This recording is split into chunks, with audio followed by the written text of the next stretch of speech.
ada video. Latar belakang pembelajaran dari materi IPS ini, kegiatan ekonomi, yang mana yang perlu kita ketahui bahwa masyarakat itu melakukan kegiatan ekonomi ya seperti produksi, distribusi, dan konsumsi itu untuk memenuhi kebutuhan kehidupannya sehari-hari, yang mana itu berkaitan bagi kehidupan kita juga. Dan melalui pembelajaran IPS ini saya mengajak siswa itu untuk mengenal bagaimana kegiatan ekonomi itu bisa berjalan ya sesuai dengan yang ada di lingkungan sekitar ya, serta mengetahui dampaknya dari kehidupan sosial atau di daerahnya gitu.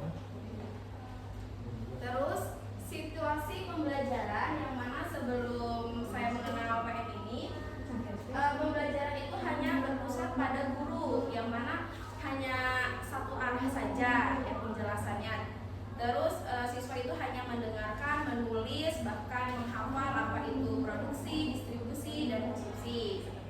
Terus yang kedua, siswa itu pasif dan mudah bosan, yaitu tidak ada memberikan pendapat, tidak bertanya, atau tidak mengetahui bagaimana cara mengaitkan antara materi dengan kehidupan yang nyata.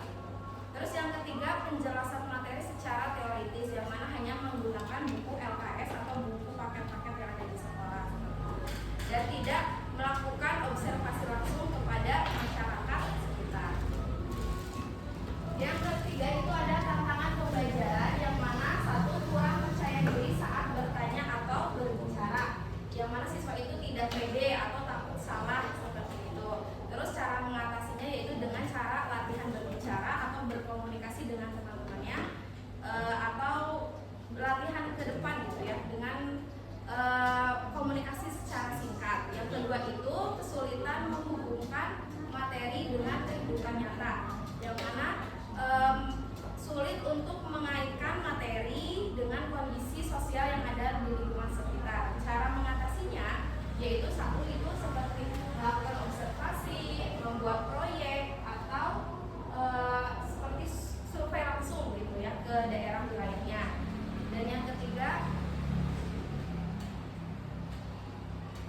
sulit bekerja sama dalam kelompok, yang mana siswa itu mungkin kan suka ada circle-circlean ya. Jadi ketika dibagi kelompok itu tidak sesuai dengan gengnya, maka itu tidak adanya kekompakan. Cara mengatasinya yaitu satu, kita harus saling bersatu gitu ya. Terus harus menjaga pendapat orang lain juga, menghargai sesama teman gitu. Dan menjaga komunikasi dan menghargai pendapat orang lain. Dan ketiga, keterbatasan media dan sumber belajar, karena mungkin kita di sekolah itu tidak menggunakan handphone, jadi ketika kita ingin melakukan observasi itu tidak ada alat untuk misalnya kayak merekam video dan sebagainya. Terus yang keempat itu ada aksi pembelajaran, yang mana di situ saya memulai untuk membuat proyek atau observasi lapangan, yang mana siswa itu ketika setelah observasi ke warga atau masyarakat setempat itu membuat proyek apa yang dihasilkan dari wawancara tersebut. Terus kedua, menyusun dan menyajikan data, yang mana siswa itu selain bisa mengobservasi itu juga lihat dari internet. Yang mungkin di sekolah kami juga kan dapat bantuan kayak itu ya, Chromebook. Jadi ada sebagian difasilitasi. Ya, ada difasilitasi sebagian, yang mana bisa melihat dari internet atau media-media lainnya gitu ya. Terus yang ketiga, berpartisipasi aktif dalam kelompok, sehingga setelah ada PN ini siswa itu semakin nggak adanya geng-gengan ya, jadi saling bersatu gitu ya untuk menyelesaikan masalah yang ditugaskan oleh gurunya dengan cara berkelompok. Terus refleksi pembelajaran, yang mana setelah menerapkan pembelajaran dalam ini, siswa itu menjadi lebih aktif dan terlibat dalam proses belajar, yang mana tidak hanya menghafal tadi ya, karena satu, siswa melakukan proyek sederhana, terus mengobservasi langsung, dan ketiga itu menganalisis data. Dan hasil dan dampaknya, hasil dari pembelajaran, satu, siswa lebih memahami konsep ekonomi seperti tadi produksi,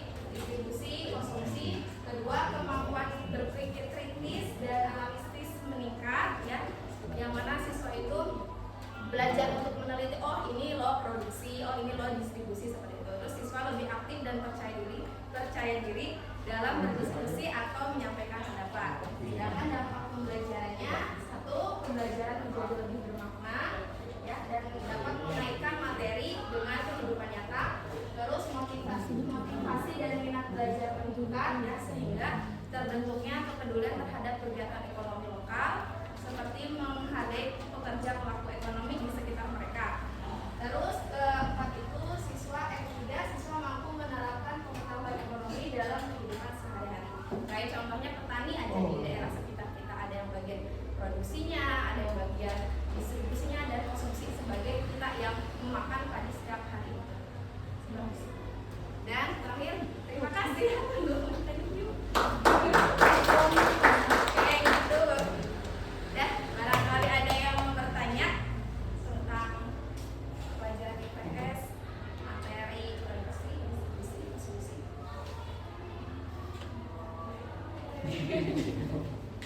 Ayo teman-teman, makasih ya. Iya, dikasih. Mungkin karena ini udah sisa tenaga, sisa pikiran, hari ya. Tapi target ada satu lagi setelah ini, maka dari itu silakan. Waktunya juga ada 1 menit dari presentasi. Ada yang mau bertanya terkait dengan presentasi tadi?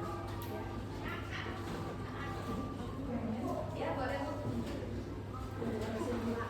Kalau berhubungan dengan produksi itu bisa kalau langsung misalkan si anak kita belajar memasarkan, anak kan itu lebih ke bermakna, jadi kita mencoba belajar langsung dagang gitu, misalkan bawa produknya sendiri atau bisa berkelompok, jadi terus kita coba kita videoin gitu nanti kitanya kita pakai, jadi ekspresi saya pada saat memasarkan nanti akan misalkan mungkin lebih bermakna, oh mungkin tata cara gitu, bisa nggak kayak gitu? Bisa, Atau Bu. ke JBL? Iya, bisa. Dulu juga saya pernah menerapkan ketika kita pembelajaran itu ada salah satu siswa kami itu yang orang tuanya itu berkebun singkong, yang mana dia itu membawa singkong ke sekolah kan. Saya itu mau ada acara apa, pameran kayak gitu ya Bu ya. Selain pameran itu apa sih ya? Pameran. Iya, iya kayak bazar kayak gitu. Karena mungkin pas ada acara kelulusan atau wisuda kan kita bikin bazar kecil-kecilan ya, pusat kelas itu harus ada bazarnya. Nah di situ siswa tersebut membawa singkong yang mana udah dipotong kecil-kecil ya di sekolah, di kelas, karena berkelompok setiap kelas itu mereka menggoreng singkong dari yang teman-temannya terus dijualkan atau dipamerkan ketika bazar tersebut, bahwa ini hasil dari mereka, dari misalnya yang anak tukang kebun itu, terus ketika dibawa ke sekolah sama teman-teman dipotong kecil-kecil, digoreng bareng-bareng, dibungkus, dikemas dan sebagainya, dan di tahap akhir itu di bazar.